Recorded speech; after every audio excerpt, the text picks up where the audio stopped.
Good morning, everyone. Once again, welcome to our series on Child Welfare Committee. Good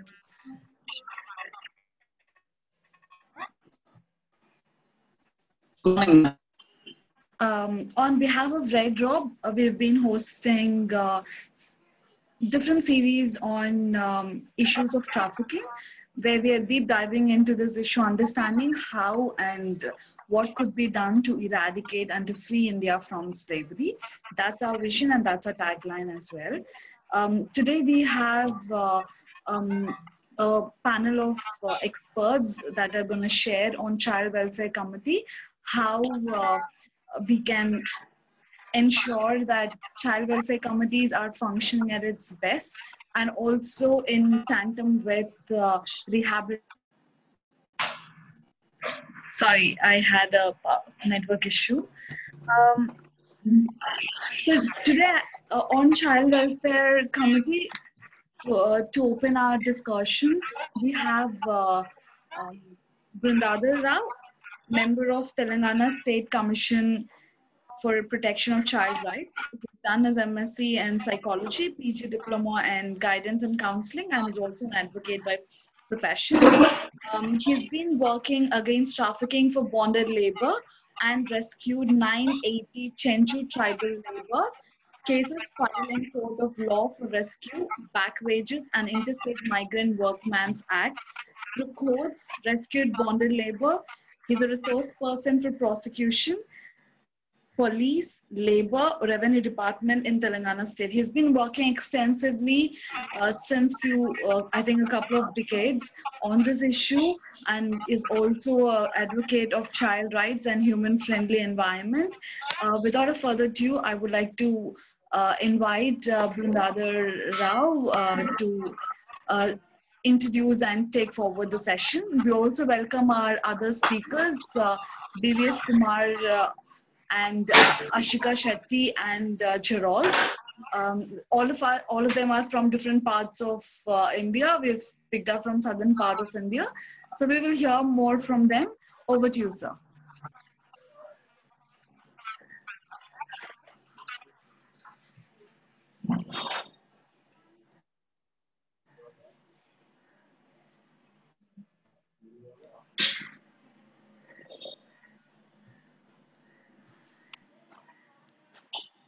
Ma'am, shall I speak? Am I audible, ma'am? Shall I continue? Yes, please. Good morning. Good morning, all. Respected panelists, BVS Kumarji and Ashika Shetty and another panelist, and particularly this series organized by the Red Rope. I shall congratulate and thanks to Red Rope. You are organizing a good programs. It is high time this issue because good morning all my dear friends. Sorry. So we have been reading and watching televisions several. So it is a high time to respond us. So today's topic, CWC, which means Child Welfare Committees role and responsibility, will speak the other panelists. They are experts and eminent panelists. They are there today. So who is child? Child who are below the age of 19 years, 0 to 18 years, or comes under the child as per the definition given by the Juvenile Justice Act. So it is clear. You know rights. What are the rights? Rights. There are some characteristics every right.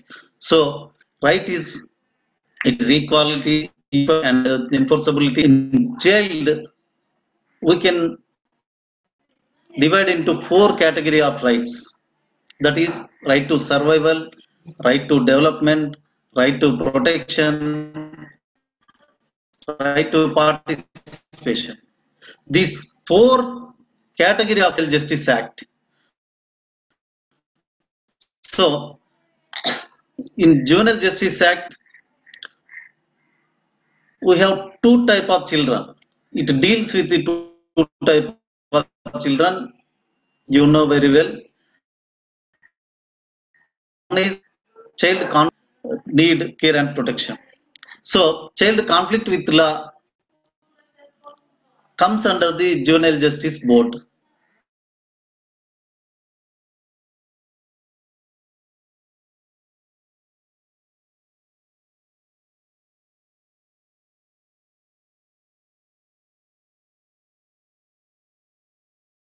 It the cases child in need care and protection has to produce before the CWC for getting the protection and safety and everything. So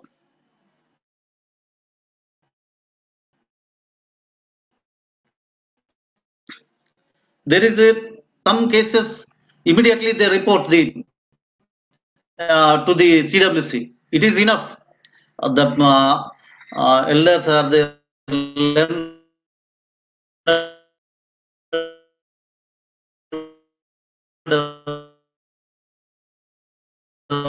BVS Kumarji and Shetty ji. They so before the CWC immediately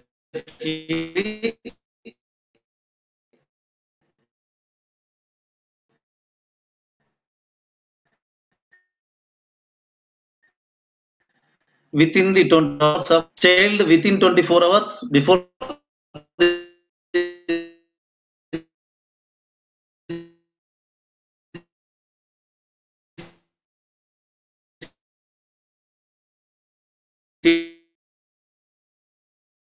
CWC is a every child in the institution CCI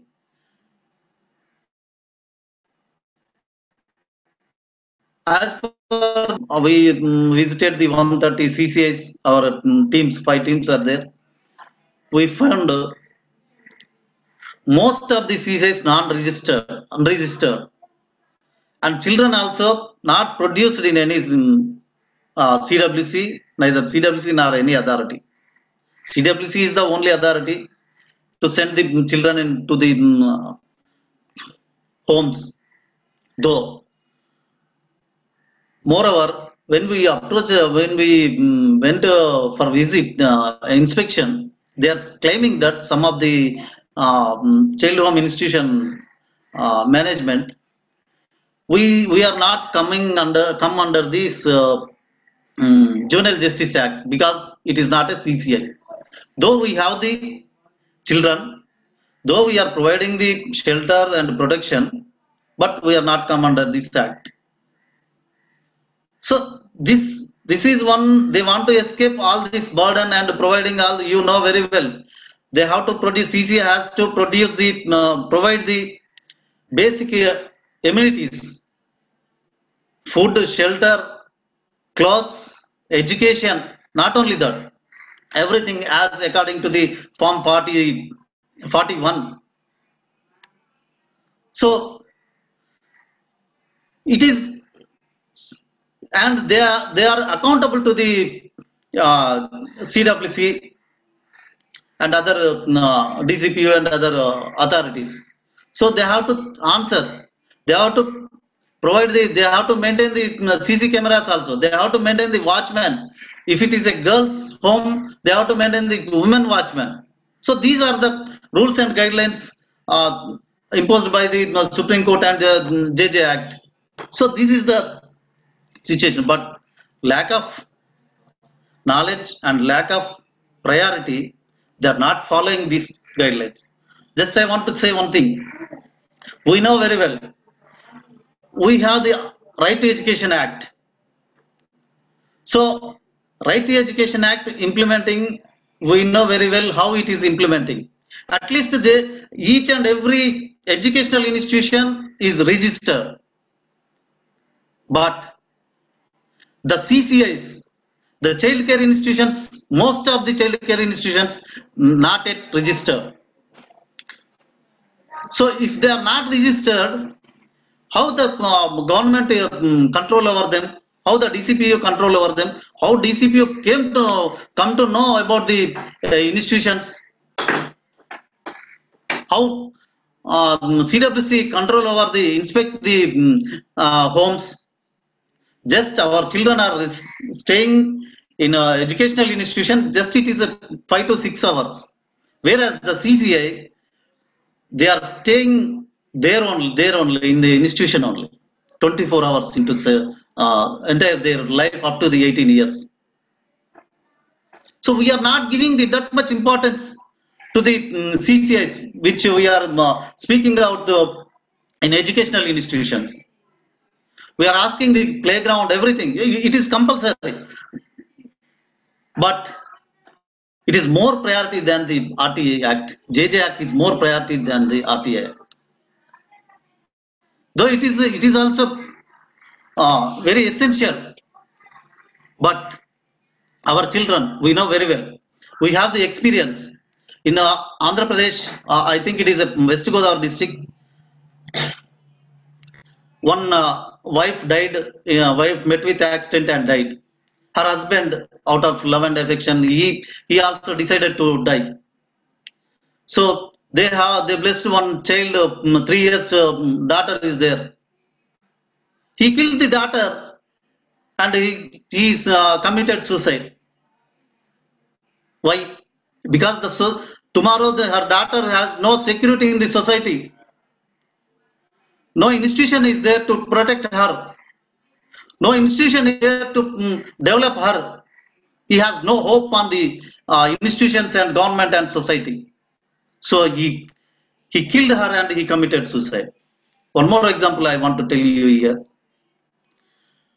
In Telangana, Godavari Kannai, one child who is a brilliant student, she adopted by some parents there he worked in Singareni and he adopted a child. Through our home, government home, we send her to the adopted parents. She's a 10th class student, is a bright student. She also actively participated all the other activities also, sports, games like that. But due to a gap between the adopted parents and this child, she committed suicide. Who filled this gap? So the system, the JJ Act is clearly saying there is adoption rules. They have to follow up the procedure. PO, non-institutional care, has to visit the adoption home and has to submit the report, has to speak with the child and the parents also. But we lost a child. These two examples, and one more example you know very well. Recently in Medchal incident, what is I said in this Maruti home, the donor, the home management, he committed abuse, due to which she died in the hospital. She has been raped by the management of the Maruti home. So these three incidents, what it reveals, there is no safety in the society and adopted parents and also home. The children where he or she has to stay or grow. So we all are responsible for this. So that's why I spoke. This is the high time to discuss this issue. So this is the situation we have been seeing in Telangana and Andhra, Telugu states and other part of country also. So friends, my sincere appeal to you, let us work for the children. We have to speak and discuss trafficking, bonded labor, other human rights, but it is very, very, very, very important to discuss the JJ Act provisions, to discuss the what happening in the homes, CCH particularly. Our panelists will explain about these CWC powers and duties as mentioned in the JJ Act and guidelines given by the Supreme Court. But as activists, as child activists, as human rights activists, we have responsibility. We have, if you are not the person to question this, to address this issue, nobody in the country will speak it, will address this issue. So my sincere appeal, all of you, let us work on this issue. I'm sincerely appreciating the organization. Let all work for the children and discuss. This is not like a routine discussion. The panelists are very eminent. They will give a in good input, and all the participants, they are also very actively activists. So you are out of this session, this seminar, this series, at least we have to take some inputs from this seminar, and I assure you, Telangana State Commission for Protection of Child Rights will honor your words, your discussion, your points. So let us work for the interest of the child. So thank you, madam. Thank you very much. I will continue this session. So due to some a little reason, I am unable to continue with you. I will follow your session, but I may not interfere. If possible, I will join. I will open my mouth in last conclusion also. So please, sorry, I'm sorry. Today, Sure. Thank you so yes. much. So I'm very thankful to you, all of you. So let us work for the needy children, particularly in homes. So I want to share some more than this, but we can discuss in later also. In let us please, I am appealing you, madam. Please form a group this, and you also record the whatever the inputs their participants and panelists are suggesting. So let the SCPCR will implement it. Will recommend those points to the government and concerned departments. Thank you, madam. Thank you very much. Thank you so all. much.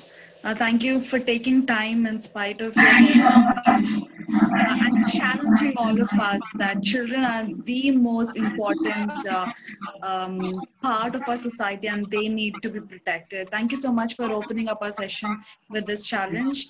While we continue learning on this aspect, we have a second speaker who's going to enlighten us more on these aspects. So I have BVS Kumar, who is a graduate in agriculture, worked in Zuari Fertilizers for over a decade, started his own granite processing unit in 1987. He's also a member of Lions Club International and Red Cross Society. He's served in different capacities at district and state level. He's also a founder of NGO called as Good India in 1997. He's implemented programs for empowerment of women and rural development in the backward district of Prakasam in Andhra Pradesh. Also implemented projects to reduce infant mortality rate and maternal mortality rate in Prakasam district. He's been the chairperson of Child Welfare Committee in Krishna district and has resigned from this post a few weeks ago.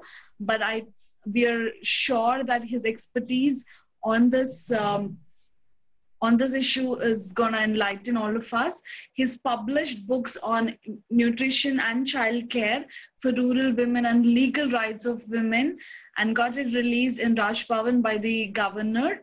He's also a recipient of Governor's Gold Medal for Red Cross activities from the then governor of AP, H.E. Sri Surjit Singh.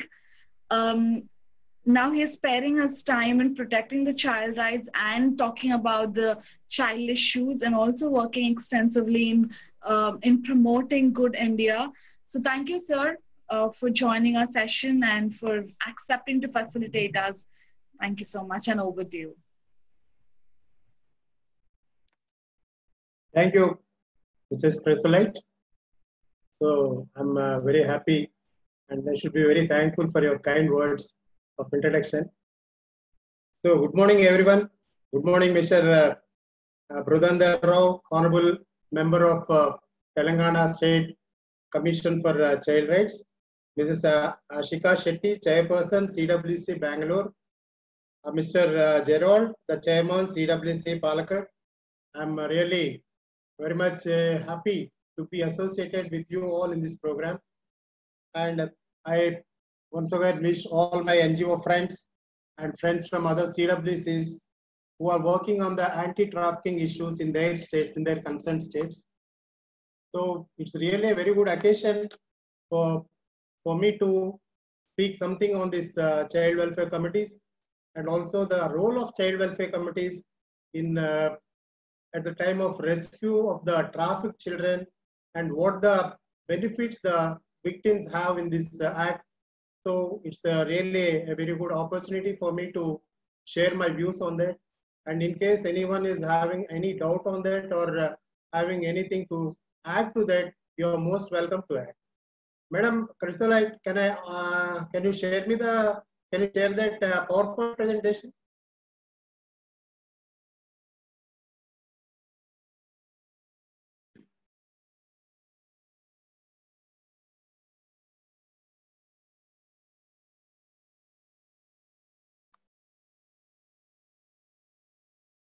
Yeah, please start.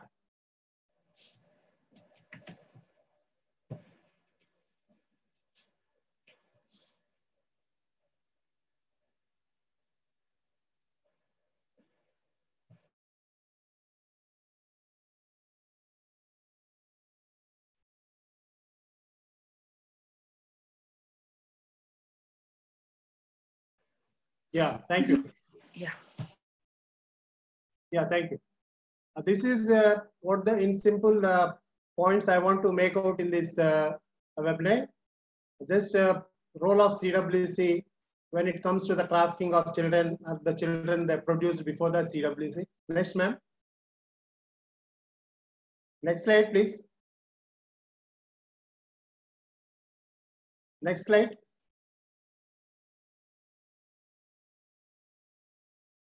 Chrysolite, can you go for the second slide?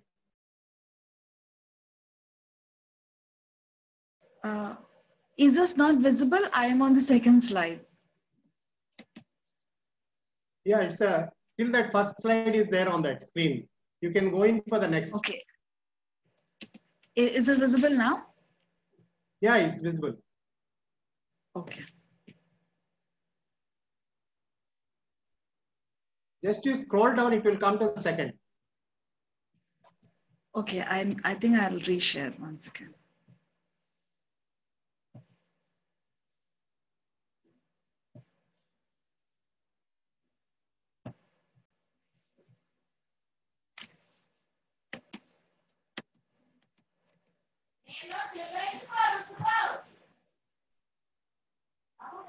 Are we on the second slide?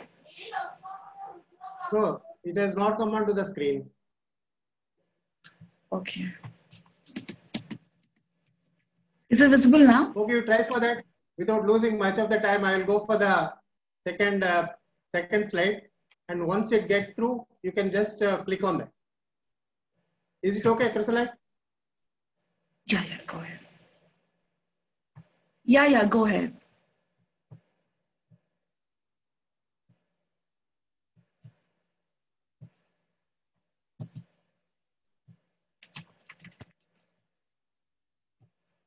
So go ahead. I'll share it. Yeah. I'll be going to the next slide. Next, so actually, the honorable member, he's Telangana SCP sir member. He was talking about and he was enlightening us on the child rights and all those things. But I thought of giving a slight background of the child rights. As you all know, the child rights has come as per the Convention of the Child Rights held by the UNCRC, and India has signed that agreement in 1992. So this agreement of the child rights is coming into force in India is from 1992, and at present nearly 198 to 200 countries have signed this convention, and they are following this child rights in their countries. And we have the uniform child rights throughout all these countries, those who have signed this convention. And as he has mentioned, it is mainly the four basic fundamental rights the children is having is right to survival, right to protection, right to participation, and right to development. As we all know, these are the four basic rights the child is enjoying in India. And most of the governments, either the government of India or at the states, they formulate the schemes based on these rights only. Just to protect these rights, number of schemes will be coming are being taken up by the government of India as well as the state governments. So suppose if we see for the survival, that means it will be the nutrition and all those things, and right to, yeah, it's coming, ma'am. And based on these four fundamental rights only, the government is making up a lot of schemes for the children in India and in other states also. And initially, this JJ Act is being implemented in most of the states individually. They have their own acts. But in the year 2000, they have adopted a central act. Previously, this Juvenile Justice Act is separate for Telangana, Tamil Nadu, or Juvenile Justice Act is separate for Madhya Pradesh, or different states are having their different acts. But in the year 2000, the government of India has adopted a central law and making it a uniform act throughout the country. So, as a number of amendments and based on the recommendations of the child activists and NGOs who are working on the children, a lot of amendments were made on that Act 2000, and finally they have come out with the JJ Act 2015, which is being implemented at present in all the states of our country. Next slide, ma'am. Next, ma'am. This child welfare, Priscilla, you can go for the next slide. Yeah. This as a part of the Juvenile Justice Act, Care and Protection of Children Act, these CWCs are formed in all the districts of the states in all throughout the country. And these child welfare committees were guided mainly by the Juvenile Justice Act 2015 at present, and these committees were given the powers as a bench. It had the power of a first class judicial magistrate with CRPC 1973 powers. These powers were given as a bench, but not as an individual. So bench can ask for any information or can direct any government or line departments or any other one regarding any information or regarding care and protection of the children, or to the police to rescue or to produce any parents or the children before the child welfare committee bench to act as per the best interest of the child and as per the guided by the JJ Act 2015. Next, ma'am. So coming to the today's subject, actually this webinar I was told it was more concentrating on the trafficked children. So we know what the intensity of the trafficking, and that is on the society in India. As per the National Human Rights Commission of India, there is a report that every year nearly 40,000 children are being abducted, but out of that, unfortunate thing is 11,000 children are being untraced. Untraced means they might have gone to some other countries, or they might have died, or something happened to those children. That 11,000 is untraced. Even after sorting this missing children portal also, 11,000 children is not a small figure, and this is going to be addressed by the government in a long way. And lot of this, what we call this, districts in their own states. So this Operation Muskan is mainly to locate these untraced children and to mainstream them or to repatriate them to their parents. And most of the things, these 11,000 or what these figures, that is missing from India. But there are some figures which say that nearly some 12,000 to 50,000. This is a large variation in the figure, but it varies from year to year. That is the other people from other neighboring states. They are also being trafficked into India. That 11,000 which is untraced, or 40,000 which is abducted, that is the figure of India, and that is untraced means might have gone to some other countries, neighboring countries. But here again the influx is also there. Some 12,000 to 50,000 children are coming to India also, and most of the trafficked children into India are from the neighboring states, neighboring countries, and mostly they are coming into the trade of sex trade. They are becoming the commercial sex people, and most of the people on the red light areas also, they will be from the neighboring Bangladesh or Nepal or some other countries. We will be finding, and we will be seeing the news many times in the papers also. But most of the people or children are going to be in the sex trade, and the balance are going to be the child labor, drug peddlers, and organ harvesting. This organ harvesting has become a very big issue now, because there is a lot of demand for these organs from the elite people. So if there is any rich person, and if you want to save his son or his daughter, if he wants a organ, he is also, that is just like a smuggling they are doing. So just to sell away these organs also, some children are being trafficked, and for drug peddlers also something is going on, because if it is a child, they can easily smuggle the drugs or some other anti-drugs or some illegal weapons or something like that. They will be transporting using these children. They are the drug peddlers and the smugglers. And child labor is also there, but child labor nowadays there is a reduction in the child labor in industrial sector, but still we see a lot of child labor in agriculture, farm sector. Still, because as on a date when we conduct this Operation Muskan, we find number of cases in domestic labor and farm labor, but not that much figure in industrial sectors or auto nagars or industrial areas. So this some children will be going into the child labor also.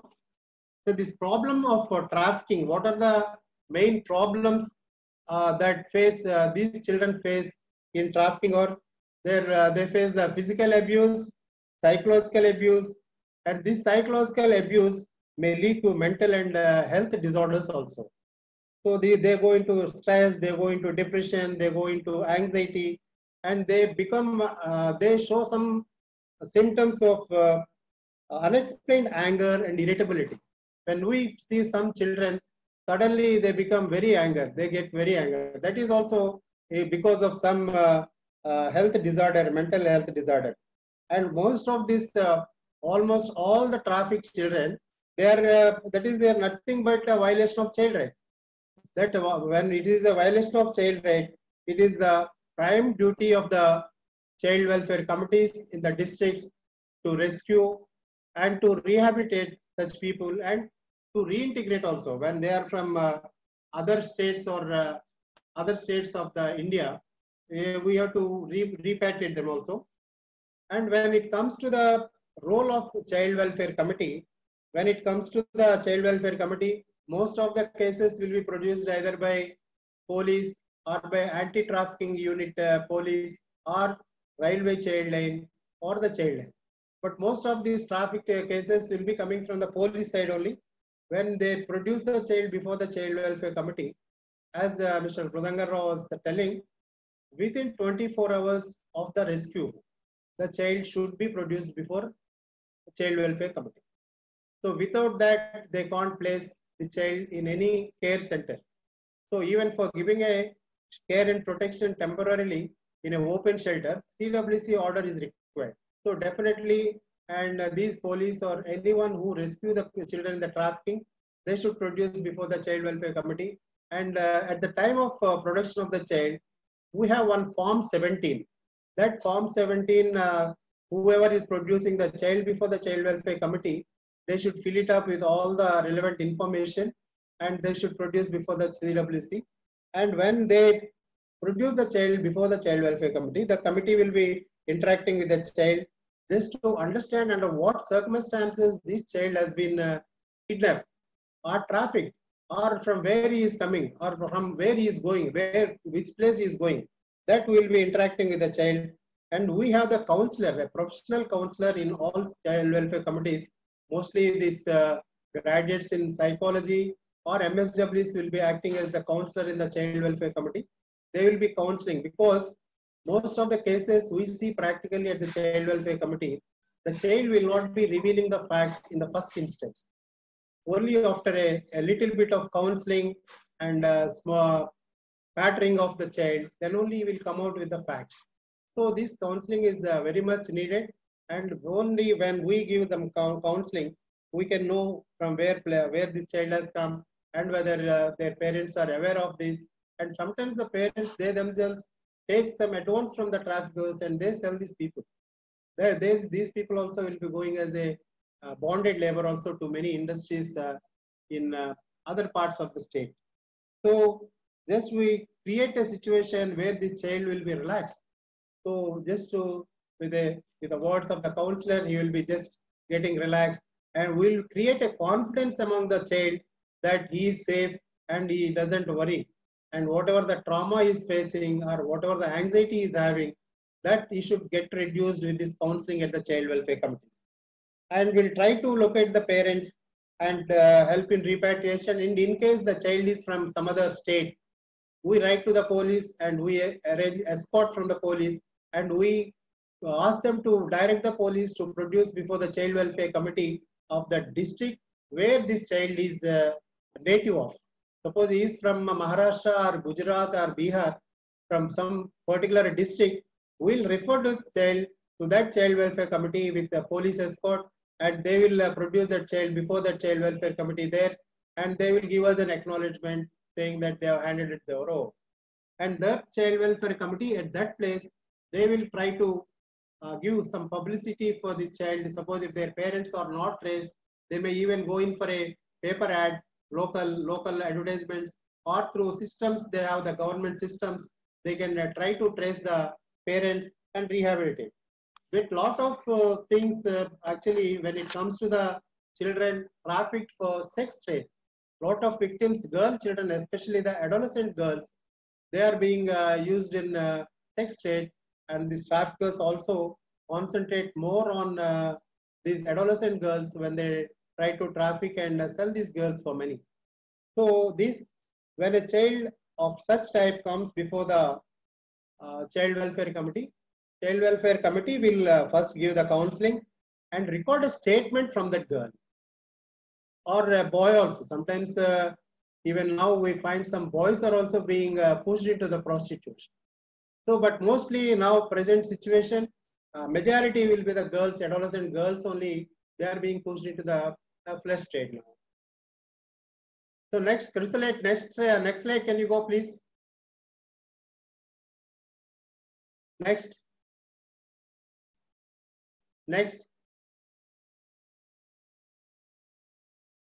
slide. Yeah, this is, no, previous, back.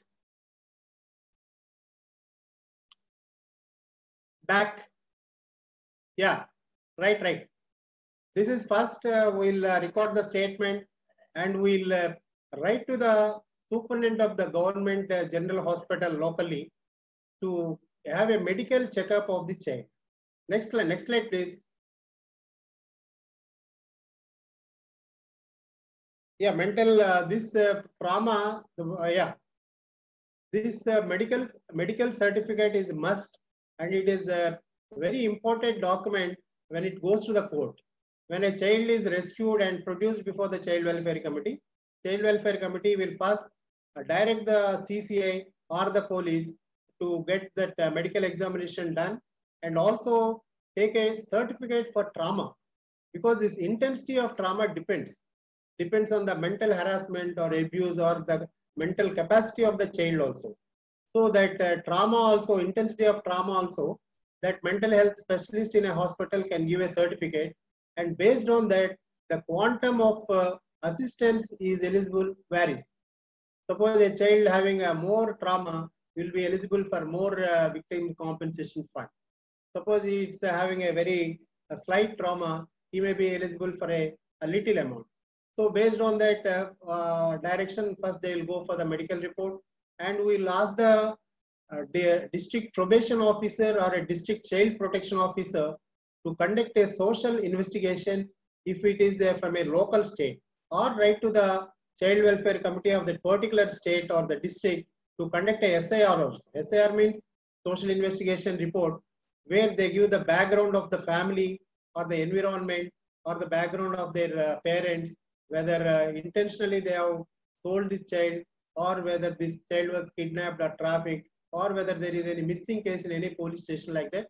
We get all the basic information from that SIR, and based on the information we get from the child, and what the statement we are taking from the child, we'll even ask the police to get a statement recorded before a magistrate. That will be more valid.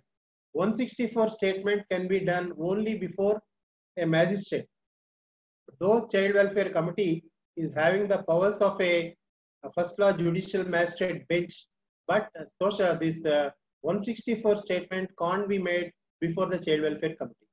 For making a child this 164 statement, the police will take this child to the magistrate, and there they get the statement, and based on that statement, they will investigate the case, and they will charge sheet according to the sections of the crime or the abuse that is being conducted on the child.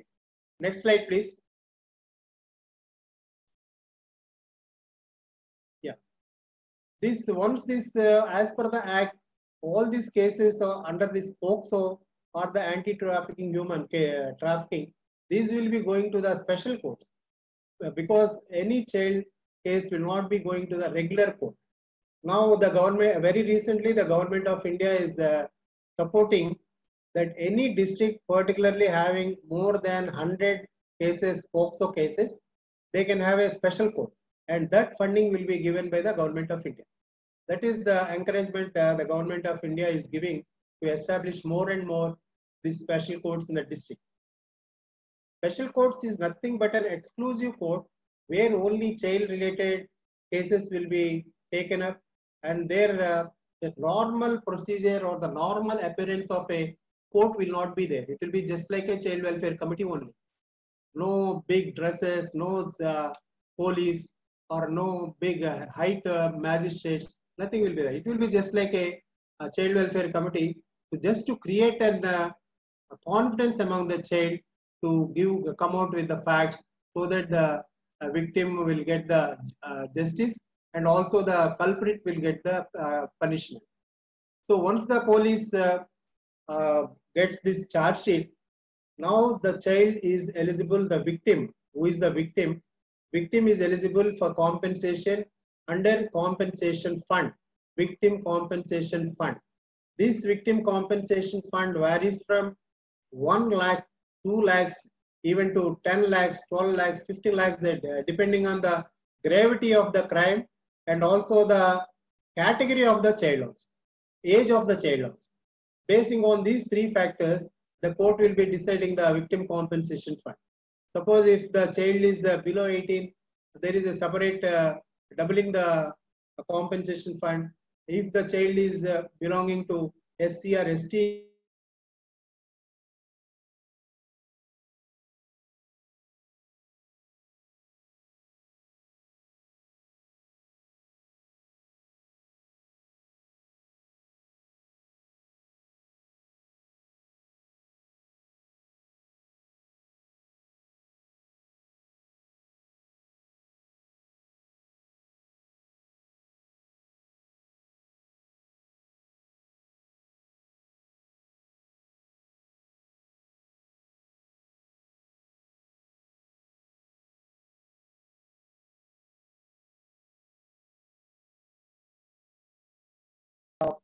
when this repatriation also, when the child is rescued locally in the local district or the local state, there need not be the child sent to the child home or open shelter. If the parents or if the guardians are fit enough to take care of the child, we can keep the child with their family and see the court proceedings will be going on. And most of the cases where we come across these POCSO cases, mostly there's people depend on the government pleader only for their case. So, but there is a provision in the Act that even a victim can opt for a private lawyer. Even if the victim can go in for a private advocate. So they need not depend only on the government pleader.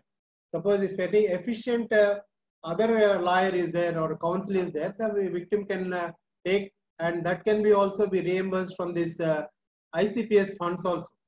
And this ICPS, we have a separate fund with the Women Development and Child Welfare. ICPS from also it can be given. And even there is a provision for giving a support person to the victim. Support person to the victim means when victim goes to the court or when victim goes for giving a statement, the child should not have some fear or afraid of the police or the court. At that time, a support person can go along with the child, and as per the Act, this support person also will be paid. They will be paid around 250 to 300 rupees per day. That is as per the ICPS guidelines they will be paying. And this victim compensation fund is a must. And I request all the NGOs who are working on this anti-trafficking and this victims, if most of the victims get this eligible funds from the victim compensation, they will be rehabilitated better after the judgment also. Otherwise, in many cases, in some prostitute house, when some children are rescued and they go caught-free because of some loopholes in the system, again these people are going into the flesh trade again. So that should not be there. So when once a child goes out after the judgment, they should live a decent living. For that decent living, there is a provision of giving the rehabilitation package also. So for all the government schemes, what have for a common man or a common girl or a common in that particular state, all the schemes can be implemented to this child, to this girl, so that they will have their own income and they will be empowered and they can lead an independent life even after coming out from the trade. These are all what I would like to say, what the CWC will be doing when a child is rescued and produced before the Child Welfare Committee. And any more questions on this, I think I can answer after the last speaker speaks. Thank you very much for your kind, patient hearing. And I thank the organizers of the Red Rope, especially Chrysolite, for giving me this opportunity to interact with all these NGOs who are working on this. And it is really an opportunity for me to learn what the practical experiences they have in their districts and the states also. Thank you very much. And Red Ropes, I wish and hope that all these anti-trafficking NGOs, they should try to encourage and conduct some awareness programs also for the police, because the police should know what the evidences they should take and within how much time they should take the evidences before charge sheeting and filing the case in it. That will be more useful. And the anti-human trafficking units are there now in almost all the states. And the NGOs who are working on this can associate with the AHTUs and in giving some information or joining with them and in conducting some rights and rescuing the children. Thank you very much. Thank you very much. Thank you, sir, for that wonderful sharing. Our next speaker is Ashika Shetty. She's a child rights worker. She has a history of working in the space of children and education for more than 15 years. Although she has a degree in engineering and master's degree in business administration. I'm so sorry, I'm having network issues at my end. But to continue, Ashika Shetty, she advocates for children of child-specific to body autonomy and gender inclusiveness. She's worked with organizations like the Concern for Working Children and Fold in Bangalore. She's been a part of many policy and advocacy level interventions through these organizations and with various state and national child rights government and non-government stakeholders. She's presently the member of CWC for Girls Bangalore Urban.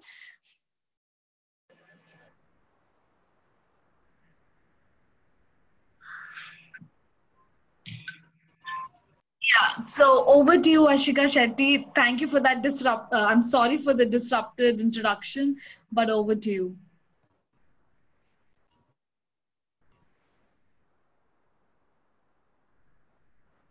Thank you much, Chrislight. I didn't hear my introduction, but I guess it's the same that I'd shared with you. So good morning, everybody, and thank you for this opportunity. It's very humbling to speak after such august speakers before me, who've already covered a lot of aspects with regard to child rights and procedures with regard to CEDAW. I would like to share the experiences that I've had at the CWC that I'm part of, which is Bangalore Urban. Because of the volume of cases that Bangalore sees, our committee in Bangalore has been divided into 3 committees. We have one exclusively for boys between the ages of 6 to 18. We have another exclusively for girls between the ages of 6 to 18, which I'm part of. And we have another committee for children that deals with cases of children between the ages of 0 to 6. So can I go ahead and share the screen for a slide?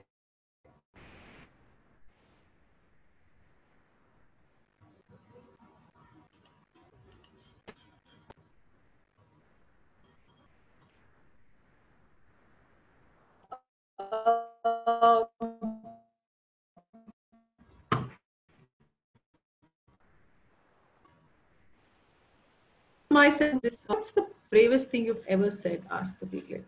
The piglet said, help. We need to understand that when children come before the committee, the fact that they've been rescued, or if they have all disclosed that they have been trafficked from them to do so.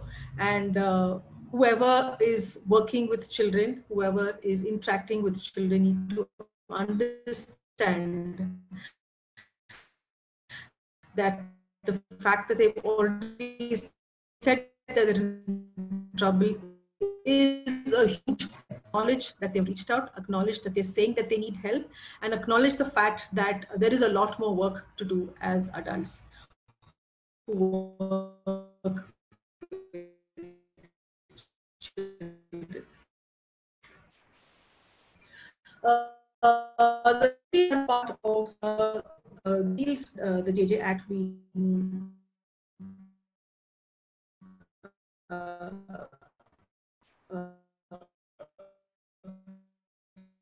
so-called of quite unforgettable for us as a committee about this little child who was rescued in the Bangalore railway station following being trafficked by her very close family.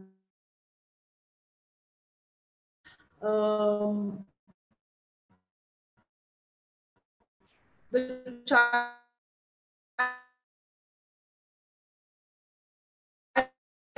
was unaware that she was being the person she was traveling with and somebody else, and found out that she was in danger and escaped from there, ran away, caught a train and reached Bangalore. Now, as Kumar sir and at that point in time, the country that she was part of, and knew a little bit of Hindi, and with that we kind of communicated with the child to understand the vulnerability. Once we understand the vulnerability, we need to able to understand where the role of the CWC steps in, because we have to be clear that interventions from the child welfare committee must and only be where there is an imminent danger of care and protection. Therefore, the child has to fall under the definition of 214 of the JJ Act. Now, once we speak to the child and understand that there is this vulnerability, we have this. The next, that's the reports from the person who's rescued. It could be an NGO, it could be the police, it could be the child line, it could be anybody who was there, any concerned citizen, and take their perspective as well, document well, understand also if there's an FIR. Now, this seems to be very, very crucial when it comes to trafficking, because we've seen that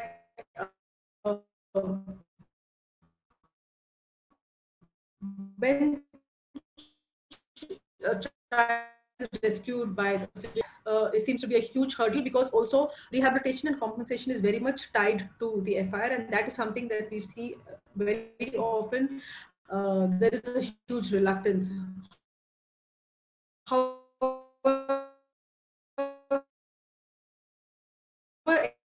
NGOs do take that in regard to child labor, in regard to JJ. So all these sections, if added, also adds to the child's rehabilitation and compensation as well.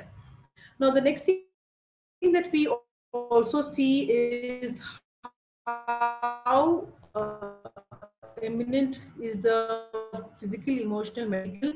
Child who came before us looked relatively okay, physically, emotionally, and medically. But however, we thought that this child could probably need more assistance with regard to psychological support.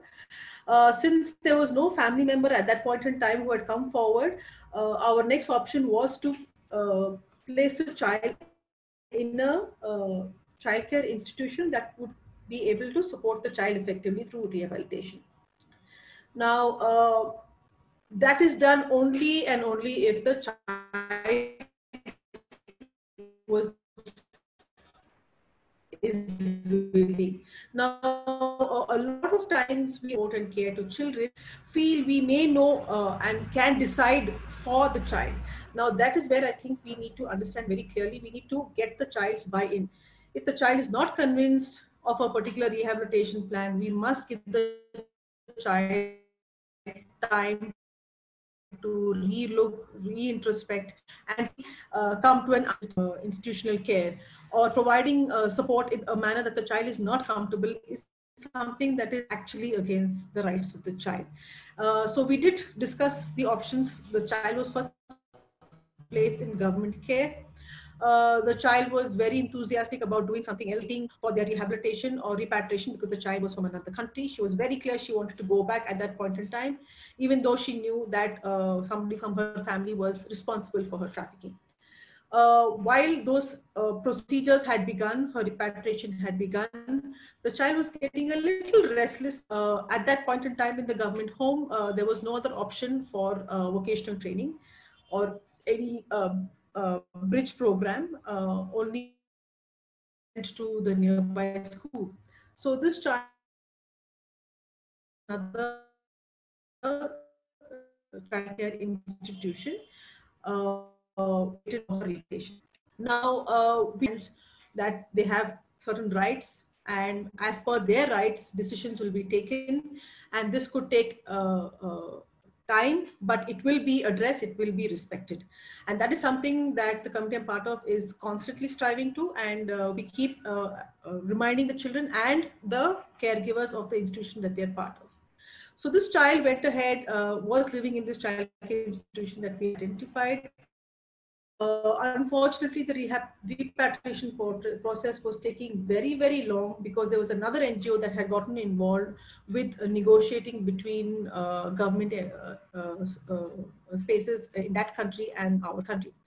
In the meantime, the child developed an understanding and learning of the local language. She had also begun to speak fluently in the local language, and had gotten so close to all the children in the home and the caregiver of that home as well.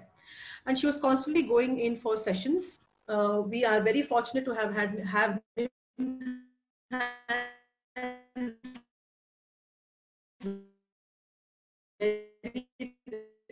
next door to the committee that we are in, and which is a large organization, and so many children coming there. Their OPD exclusively for children who need care and protection and children in conflict with the law. So it took a very, very long time for this child to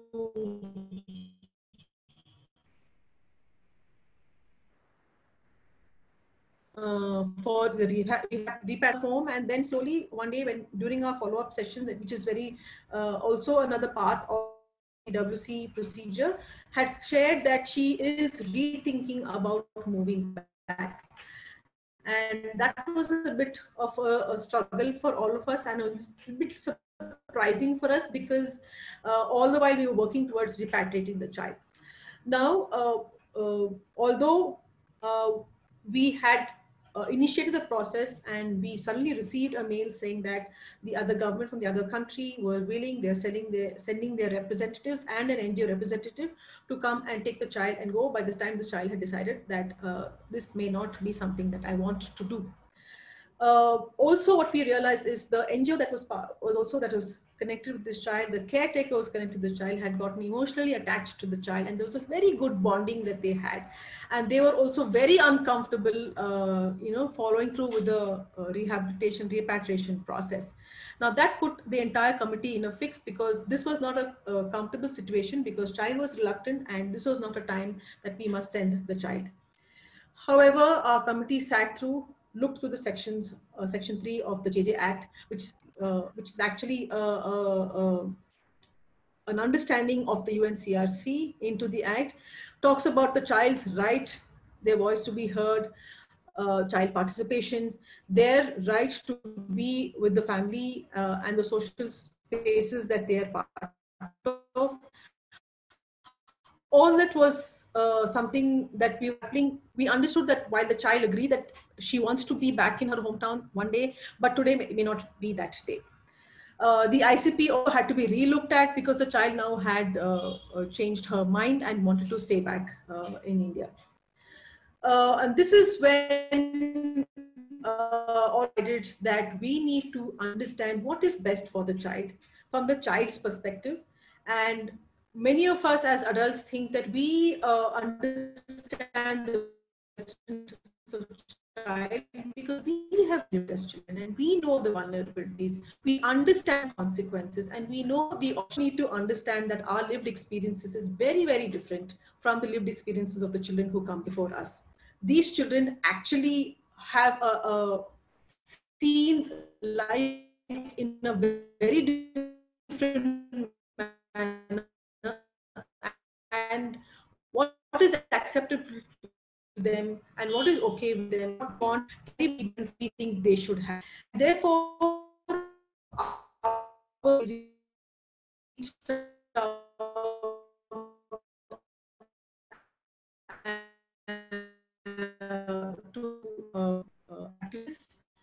on the right. Now, if you look at here, how beautifully it has been listed out. First, it talks about the child.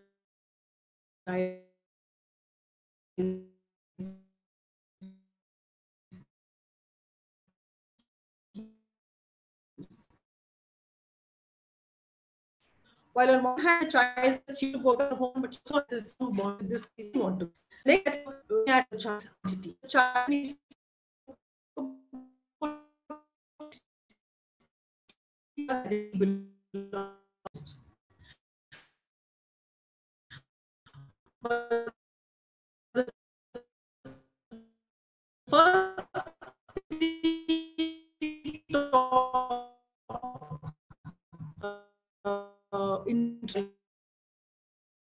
from this perspective, and we ask the child to come and be a guest member of our committee. So the next post question came and asked them if they were able to provide care and protection, understand her from the right to health, or provide the education that she so deserves. When they had confirmed, she looked at us and asked us, what do I do? What do I do now? Because she could not make that decision for herself. And that is when we said that, no, you have the right to make that choice. And this child said, yes, I want to go back to my home country. because even if I don't have any family member there, but that is where home is for me. This was very difficult for us to convince the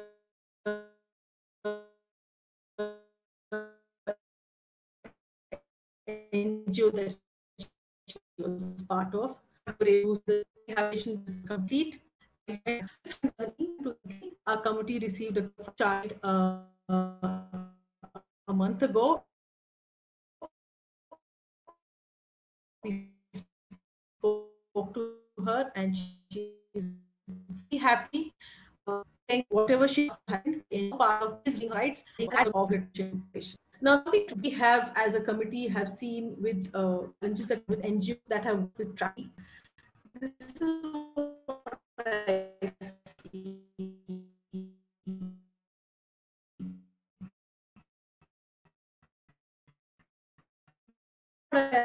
this is what I want you to do. There is already a document that is there that is universal. Let's look at this and then look at how we can interact and provide what is best for the child. Considering we're talking about the issue of trafficking. Now, trafficking is not just limited to sex trafficking. We all understand that trafficking is happening for labor, it's happening in agricultural spaces, it's happening for organ transplantation. But what is key to this is that at between the ages, the adolescent ages are the ones who are being trafficked very heavily. And to provide information on reproductive and sexual wellness in an affirmative manner is very, very important. And the other aspect with NGOs that I see the challenge with is the understanding of deinstitutionalization as a last resort, which is articulated in Section 8 Act. We always think that we can rehabilitate children in our CCIs. This is the best option for them because we can give them the protection that we think, that we can give them the education, we can give them the nutrition. But we need to understand that this is all given in, it's like a staying in a golden cage. We need children to go back to their communities. So this is what we need our children to be. And for that, we have to respect their rights from the rights framework. Now, also often we have faced challenges with regard to gender. A lot of emphasis when it comes to trafficking is given to girls. What we need to also understand that boys also face these issues, but also children who don't identify in the binary. We have also seen a lot of children who don't identify either with the girl or boy gender, or they are identified as a gender and are now identifying with another gender. And we have faced these cases a couple of times. And what we have realized is that even though our committee is sensitive to this gender aspect, the other stakeholders don't understand these basic concepts of differences between gender and sex and how to support these children when it comes to rehabilitation. To give an example, we had a child who was mistakenly assumed to have been trafficked by a community who identify as trans. Now, this child was actually rescued by this community and brought before our committee, because this child had was asked to leave the home, and they shared that they do not identify with the gender that they were assigned with, and decided to go and join a community and was going around begging with the community. Now, this community realized that they were unable to provide support and therefore moved this child from another state to our state, where this child was rescued and brought before the community. Now, the rehabilitation that we have to provide is first identify the child with the gender that the child has identified with, and not with the gender we think the child should have, and provide the rehabilitation in that space. Now, I think the government is still grappling with that aspect of where to place these children. But I think our submission is just to listen to the child and place the child there, because the child will feel safe there along with the other children. And that is our understanding. But this is open for discussion. Now, the other aspect I also see is the understanding and concept of sexuality in the space of consent and pleasure. Now, everybody is talking about reproductive health, sexuality, say in the space of safety. Now, we understand that is very, very vital. But for us to also tell children that this is not something to be feared about. This is part of our growing up, part of an experience that we will have when we are adults. And we have to look at it in a manner that we have to be happy about. Let's like how we grow up and finish our education and look forward to have a job, look forward to having a committed relationship, look forward to having children. Now, this sexuality is also that as important and has to be looked in a positive manner. And that is an approach that we need to have as adults, and that is something that we need to share with our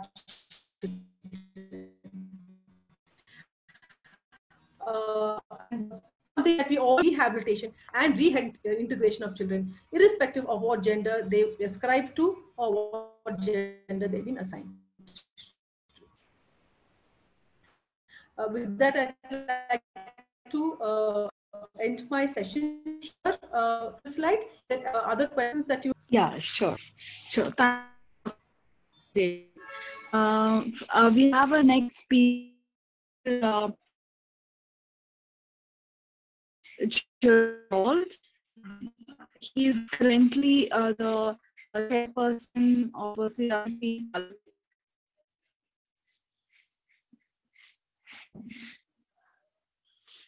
Yeah, he has been associated with Ashram Charitable Society in Chiltur, Kerala, which is working in the field of mental health of children and women. He's previously worked as Joint Secretary, District Library Council at Palakkad, and he's also a member of State Library Council, Kerala. He believes that every child has to be protected and has to be given equal right in enjoying their childhood and in having a better voice for their rights. So over to you, Gerald, sir.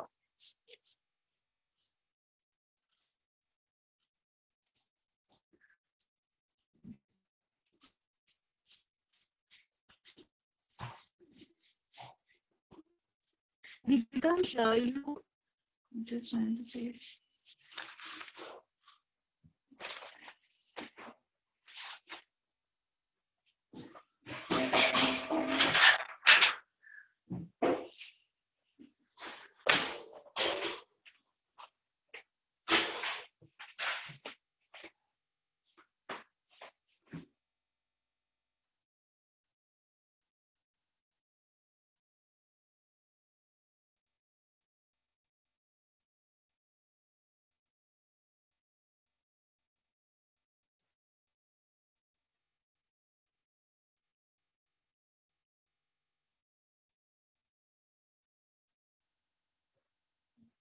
The button on your screen that says ask to unmute. Can you try unmuting yourself?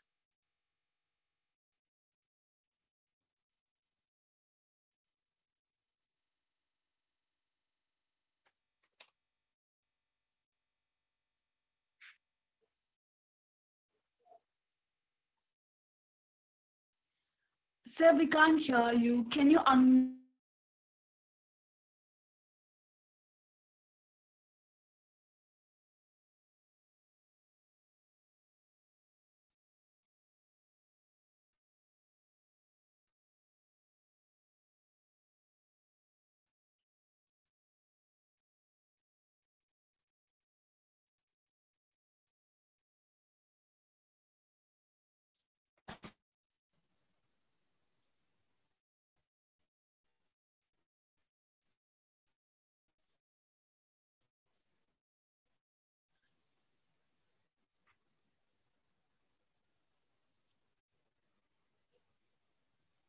Yeah, sir, can you say something?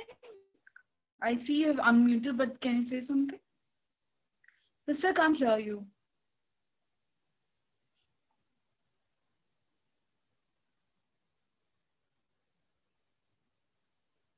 We can't hear you.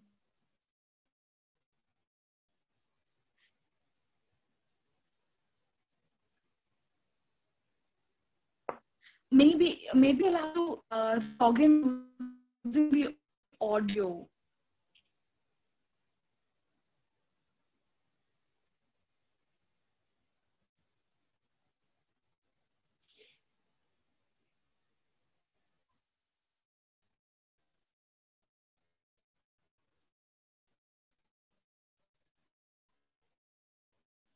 We can't hear you at all.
Sorry, connectivity issue.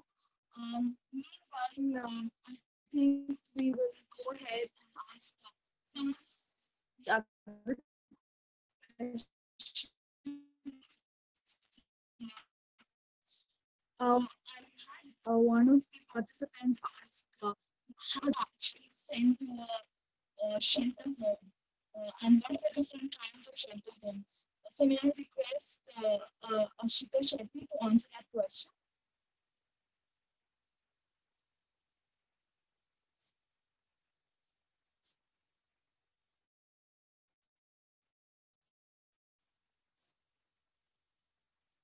What else would you again?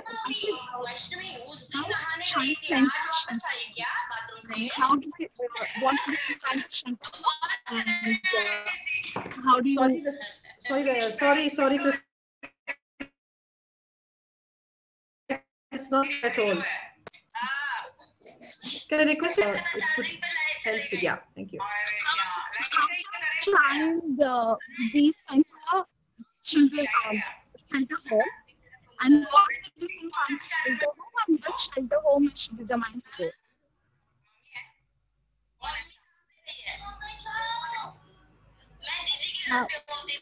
Am I audible now? Yes, better. So, talking about how should a child be sent to a shelter home?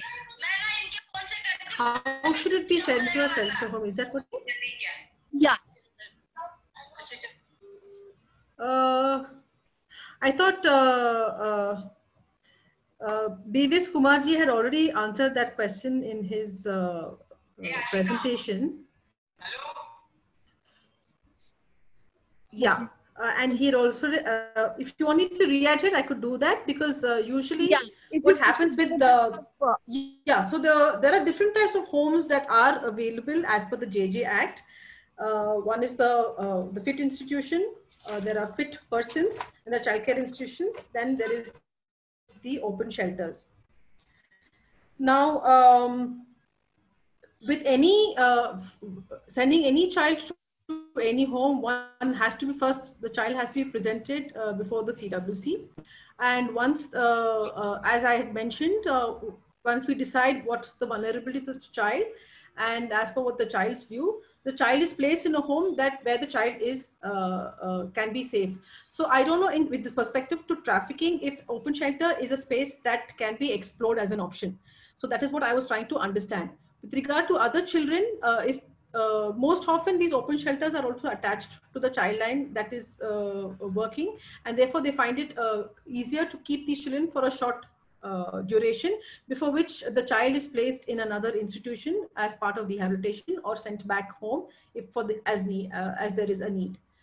Does that answer your question? Or if any other panelists would like to answer that question, that would be great. Yeah, this is Kumar, ma'am. Actually, what you said is exactly, it's happening in the most of the districts. But in some places like Vijayawada in Andhra Pradesh, we have separate homes for the abused girls. We have separate girls from the trafficked children. So we are exclusively keeping these children, suppose if the stay is required.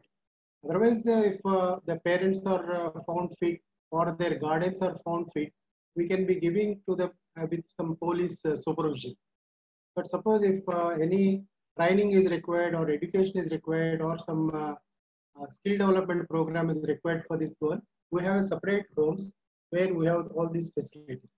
That is what we are doing in Krishna district of Andhra Pradesh. Thank you, ma'am. Okay, thank you, sir. So one question that I have for all of you panelists is, what are the 5 changes or recommendations that you were able to implement during your tenure as a chairperson of CWC? Kumar sir, would you like to answer first? Yeah, this is Kumar again. Yeah. This actually, most of these children, when rescued by the railway child line or police during this Operation Mushkan, we get a lot of children from other states, neighboring states also. So at that time, it will be difficult to locate the parents, and some people will not be able to tell their address or properly, or their mandal name or district name, and some children will not be having the contact numbers like that. At that time, what we have done is we have asked the department to write to the government. E-Seva Kendras are there in Andhra Pradesh, where there is a this Aadhaar information will be there. Authorized Aadhaar centers are there. So when we find such children where this we can't find their information from that child, we are asking the CCA or the police to take them to the Aadhaar centers. Because if once they have some Aadhaar at some other time in some other place, that data is coming onto the screen. So we are able to know from the address of the child, and we are contacting their child welfare committee in that district or the state. This is what you are written to the department, and they have in turn written to the department to give the information of the Aadhaar. So that another thing what we have done is this during this COVID, government has given holidays for all the CCA schools. So when naturally when the schools are not there, and most of the children in the child care institutions, they have sent for holidays. In fact, there is a guidelines from the Supreme Court order also based on the, I think it's on Supreme Court guidelines is there. The Supreme Court has taken one bill, a public interest litigation on this COVID holidays for the children. And as per their guidelines, all the children in the CCIs were sent back to their native places if they have some someone to take care of. So especially in our district, we nearly had around 4,600 children before giving holidays.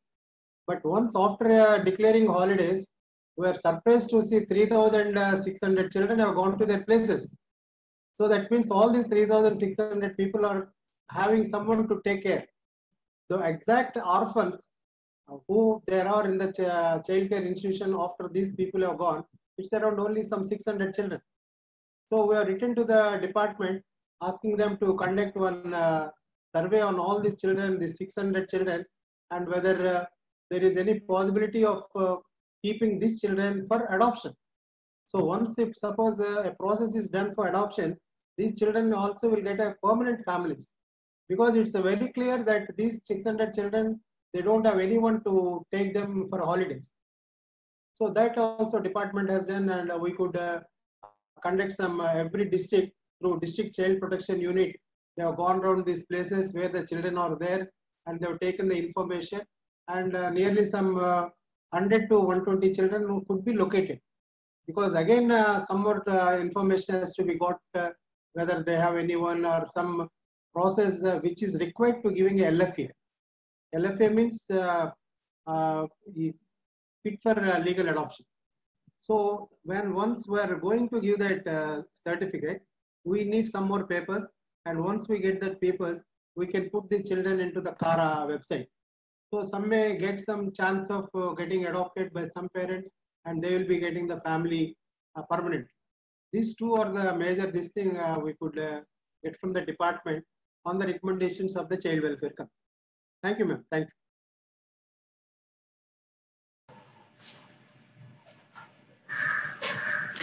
Ashika, yeah, you have anything to add? Thanks for this opportunity. In my presentation, I actually misrepresented deinstitutionalization. I just want to clarify that. I said institutionalization is a last resort, and our goal should be deinstitutionalization. Children need to be living outside in free spaces with communities and families, and reducing the stay and life in CCIs. That's what our motto should be. Just wanted to clarify that. The other aspect, the question that you had asked, I wouldn't say that it was my unique idea, but this is something that I strongly advocated and was lucky enough to have members who are willing to see the perspective. So some of the recommendations that we have done as part of the committee, one was that we would take a decision only if the child is convinced. So even if the child takes their own time through the whole process, we would wait for it. But the decision was always as per the child's view. The next thing that we have incorporated or we have implemented was to allow a child to wear the dress of the gender that they identify with and respect it as an individual. Now, the child could be anybody, could be identified or been assigned anything, but the child had the right to wear what they wanted to wear. And that was something that our committee very strongly advocated and made sure that children who had these difficulties, challenges where people were not accepting the way they were, we place them in institutions that were sensitive to them.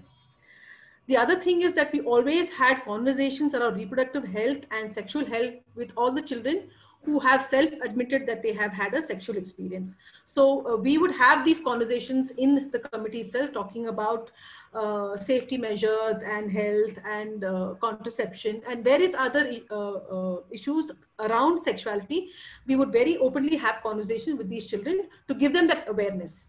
What we saw that in 100 children, around only 1 or 2 children actually even knew about sexuality, sexual health, and reproductive health. And therefore, we thought this was a good idea to do that in the space because the committee that I was part of, all of them were very comfortable talking about these issues. Also, what we did was we kept the sharing of the child's trauma to a minimum number of people because we have to reduce re-victimization. Now, if the child has already shared what the child has gone through with a counselor or with a childline person or with an NGO, we would not revisit that issue because that was not our concern. Our concern is to ensure the child's care and protection. And therefore, we would look at the reports, ask the child if this report was exactly what the child feels. If the child agreed, we would not ask any more questions. And we would go ahead with rehabilitation process. Another thing we would do is also check the FIRs, the sections of the FIR that was being filed. Many a times we see only ITPA placed, or if it's just missing or kidnap case sections being filed, but we would insist that POCSO being added, child labor sections being added, child trafficking sections being added, because we know that the victim compensation also accentuates based on these sections. And one of the crucial points that we have been trying very hard to work is to keep everybody in the stakeholders that are working with the child in the loop. That is the police, the labor inspectors, the probation officers, the caseworkers, parents and child of the guardians, rescuers, counselors. So we feel that everybody who's invested in the child must know what is happening with the child, and therefore rehabilitation happens, but only if the child wants. So these are the some of the recommendations and or some of the procedures that the committee that I'm part of uses in the best interest of the child. Thank you.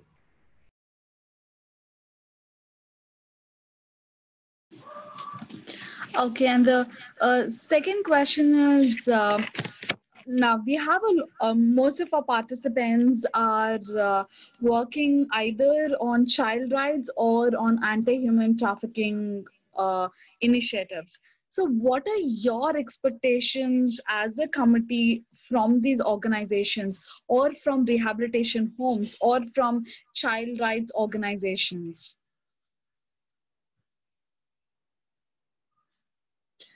Kumar sir, would you like to go first? Yes, actually, we expect more convictions That should be the main aim of the NGOs who are working on this. Only when the convictions are more, then the stringent laws, they create some fear among the culprits. But this should happen only when the NGOs create some awareness on the police system also. Because many a times when filing a charge sheet in the court, the sections they mention, as rightly Mrs. Ashika Shetty was telling, they are just simple sections they mention there, and that too which can be easily avoided in the court with their counsel.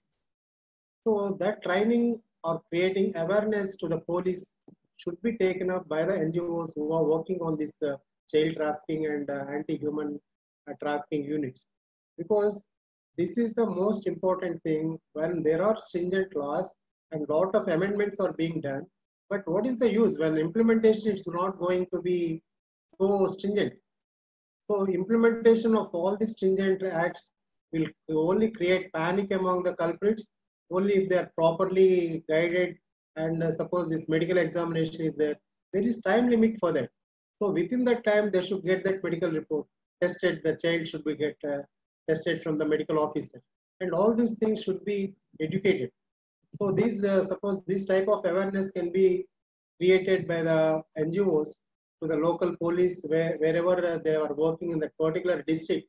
Definitely the convictions will be more and the justice will be done to the victims, and rate of crime also may come down, because when the conviction rate is high, definitely rate of crime will automatically come down. This is what I expect from the NGOs who work on this sector. Thank you.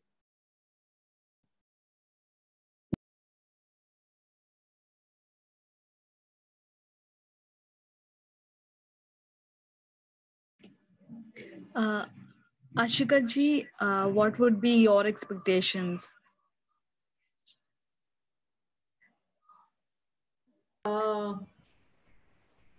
What my expectations would be is to respect a child's lived experience. We need to understand our boundaries so the child is empowered to look forward to an independent life.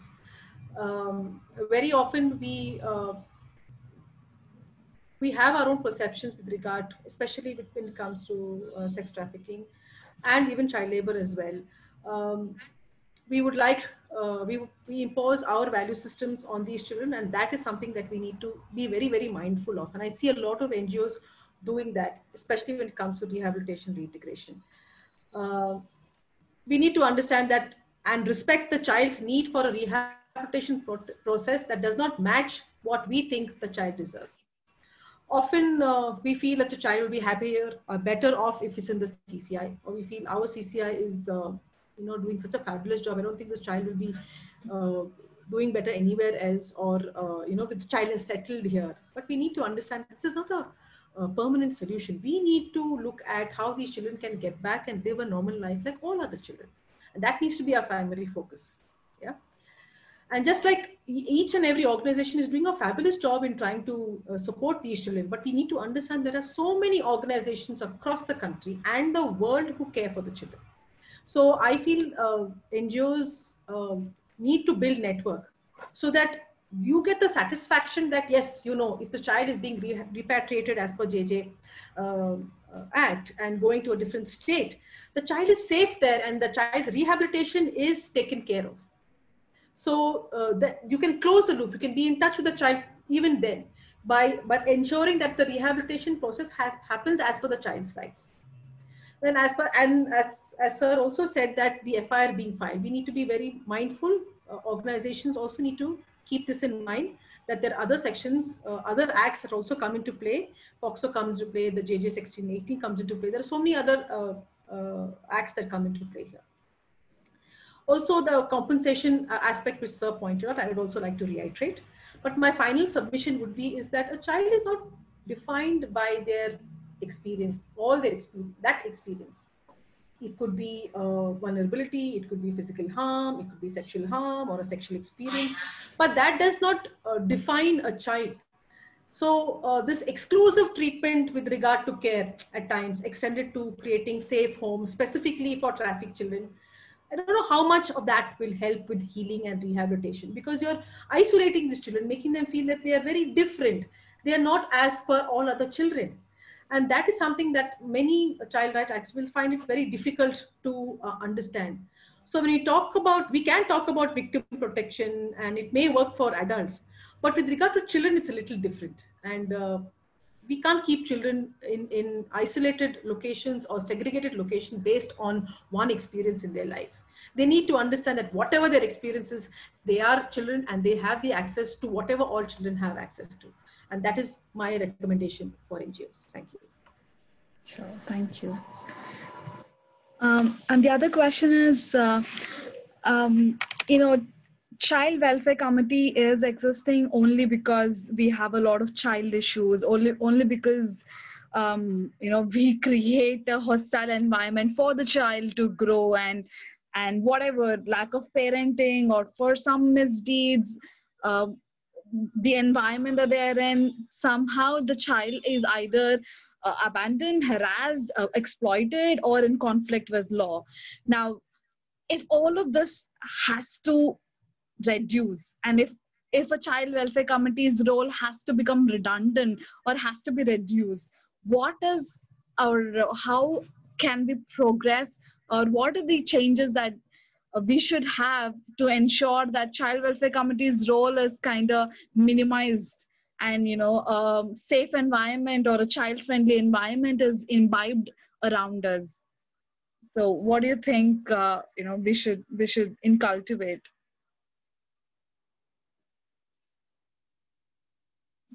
Yes, So sir. when the role of child welfare companies has to be reduced, that means child violation should be reduced. Yes, yes. So When violations, that is our goal, ma'am. What sir said, that is our goal, to reduce the violations.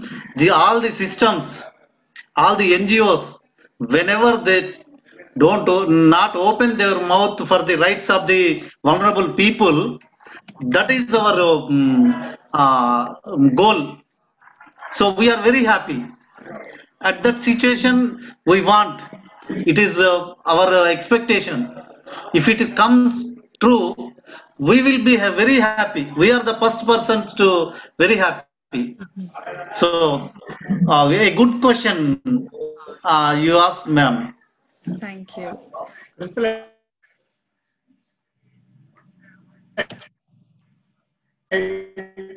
Chrysolite, it's all this crime against children or the violation of child rights. Most of this attribute to the lack of ethics and morals in the society. No, do you accept that? So Yes. that to build up that, there should be a change in the education system.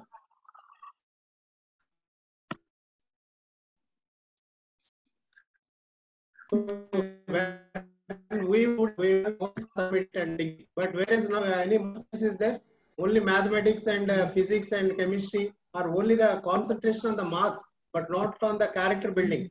So that should be a part of the curriculum in all the schools. From the childhood, it should come. When there is morals and ethics in the society, this much violation, harassments, and abuses will not happen. So that basic thing is the education. There should be some change in the education system and curriculum.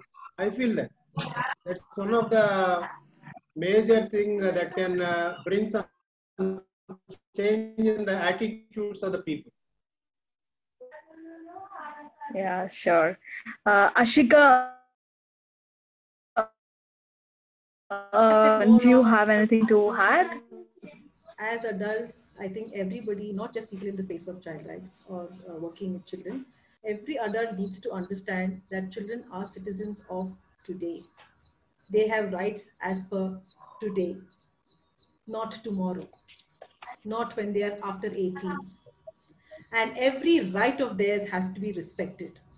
If we expect children to grow up to be individuals who are advocates for children, we have to start emulating those. We have to start respecting their rights as per the rights framework. The right of the child to be heard, the right of the child to be a participant on the decisions that affect their lives. Children are not just feedback mechanisms. Children have to be participating in every aspect of their lives. If a child, even with simple things like the choice of the clothes they wear, the food they eat. We adults always want to impose our views on the children. When we decide to tell children, you have a right to everything in your life, trust me, I think that is when CWC can be redundant. For me, I think when a child's right is being respected in every sense of the way, as per articulated by UNCRC, I think that is when CWC can be redundant. Thank you. That's beautiful. I think that gives me a lot of vibes on how children has to be treated equal as adults and have to be given their own voice in expressing themselves and choosing their own lifestyle. There is another question from one of the professors. I don't really understand what is dark figure, but I'm going to read the question and if you can answer that. He says a lot of cases become as dark figure. Why? Because the perpetrator was a family member. The whole family accept to not to disclose the issue. Now, how do we dig out this dark survey?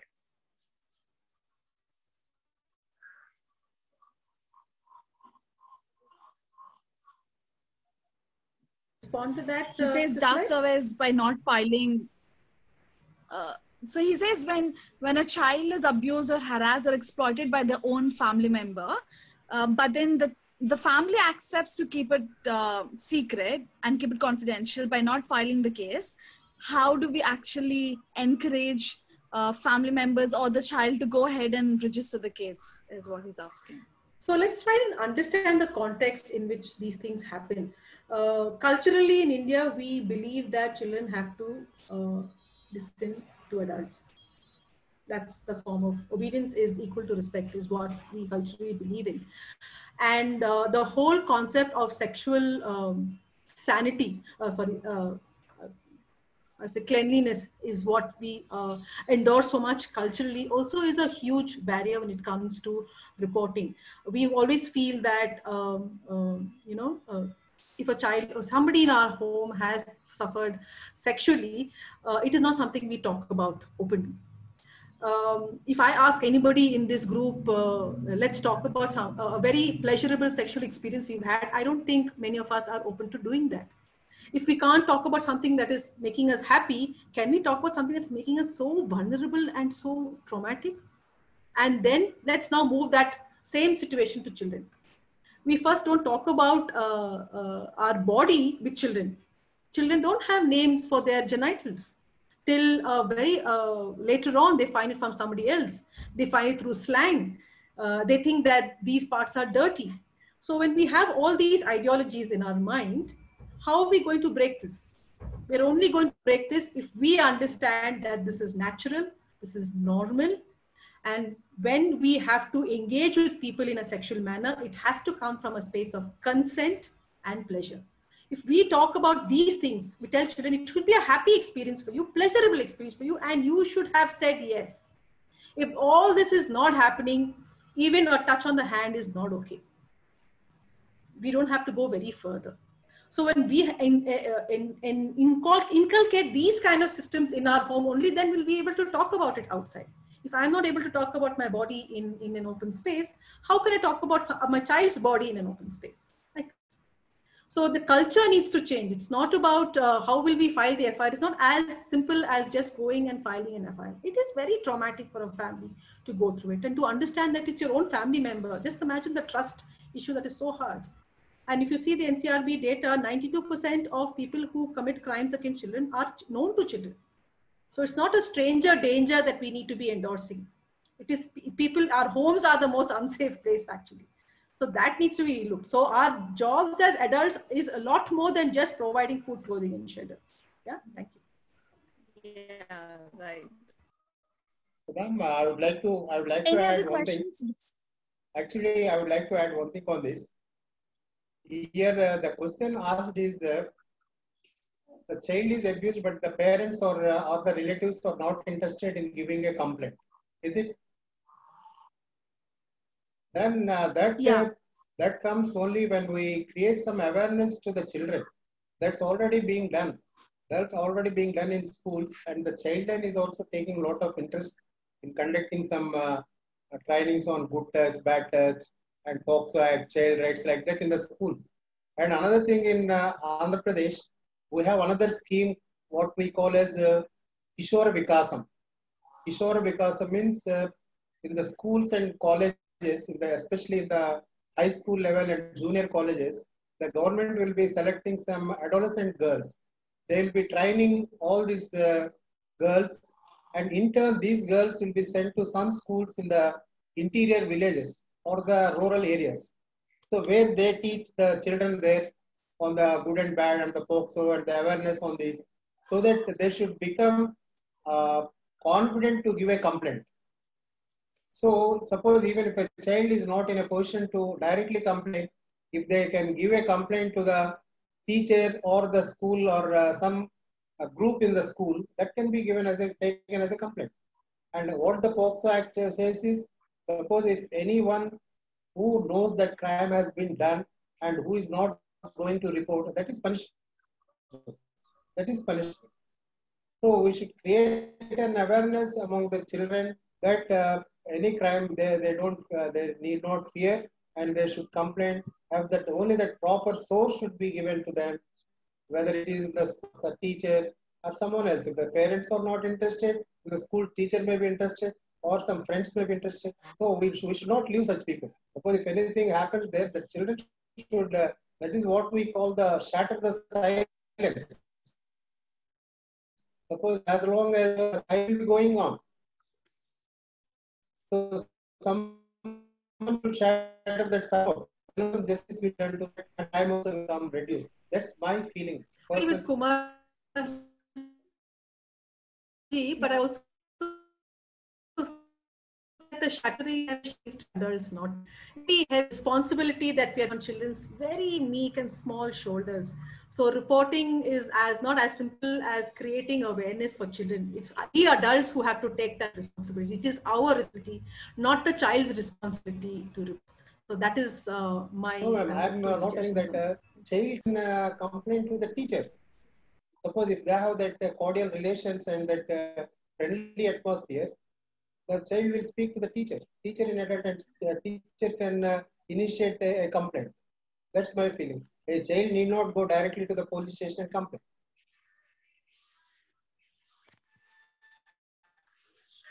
Yeah. The other question is, who can be a support person, and what other information, important information about a support person appointed by CWC? I think they're referring to a guardian, and what are the prerequisites of a guardian is what I'm guessing. This is from Nikita. Nikita, if you would like to add anything to the question, if I've not understood it right. She referring to support person under the POCSO Act? Because there is a provision for... I don't know. She just said support person, so I'm not really sure what is she referring to. Oh, she says yes. She's referring to POCSO Act. So I think as for the committee that I'm part of, what we do is that any child who we feel who would require that support. So a support person is not somebody who just takes the child to the court, but also helps with various other aspects with regard to medical intervention, with regard to the status of bail application of the accused, to understand what's happening in the police station with regard to their complaint that they've been filed, rehabilitation. Sometimes support persons are also the support persons. I would probably want to mention and Enfold Trust that has been working in this space for the last 8 years from the inception of the POCSO Act, where they have been appointed as support persons. This happens before the committee, request for the same, putting down the reasons for what they need the support for, and the CWC can write a letter saying that this person is assigned a support person for this particular FIR, for this particular child, for the services that this child requires with regard to the case till trial ends. and that is given on a letterhead from our committee to the support person, and this the support person uses this when they go to the police station or when they go to the court. And this is kind of a support, because the child, it's a little difficult even for normal people, even for us to go to court and understand where do we need to sit. You see the accused coming there, what are the terminologies used there, what are the technicalities, what are the documentation. It is very baffling, it's very overwhelming. So in that sense, the support person is very, very helpful. And I hope I've answered my question. I would open, if anybody else want to add, contribute, would be really good. Thank you.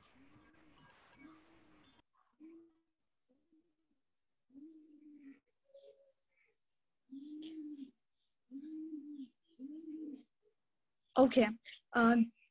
I think somehow Giralda is not able to join us. I think there are some issues with the network and the phone as well. So sorry that he couldn't share the. But if I could ask that question to both of you, what are the best practices that a CWC has to cultivate in their functioning? What do you think that you have noticed, or is important for a CWC to imbibe into their system?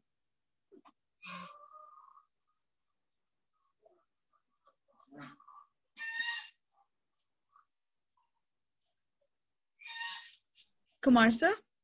Actually, 2000 says the CWC should sit for 20 days in a month. Minimum 20 sittings should, that is as per the Act. So, but unfortunately, CWC is not having any staffing pattern. Staff will be coming from the DCPU and some staff will be coming from the Juvenile Welfare Department. And there is, in many places, the office for the CWC also. So, the CWC sitting will be in some CCNs or in some observation. So, now because the Act 2015 says that the CWC should have minimum 20 sittings, that is nothing but a 5-day week. So it should be a regular office. Anyone needs, so even for the administration purpose also, a permanent office and a responsible employees of that CWC should be there. So what the problems we'll be facing sometimes is we'll be getting data entry operator from some department and DCP unit from some other place, and some support person or something other from some other department. The coordination is not that good. So to have the coordination and better administration, CWC should also function just like any court. There should be having their own staffing pattern, and their instructions can be implemented in real spirit. That's my feeling after working for some period with the CWC. Okay. How about you, Ashika? I feel training before CWC team starts operation is very vital. In Karnataka, though training is provided, I feel even before the CWC even steps in to start commencing work, training and on child rights and child development needs to be given. That is one suggestion. Another suggestion is hand-holding process when one CWC is over their responsibilities and the caseload to the next group of the team. What happens is, my personal experience has been is that we just walked in one day, we saw these files and we had to start looking at it. It would be a good interact with the previous committee, at least sat with them for a few, understood where their cases are coming from and how are they taking their decisions, so that we could take on the work. It could be some fabulous work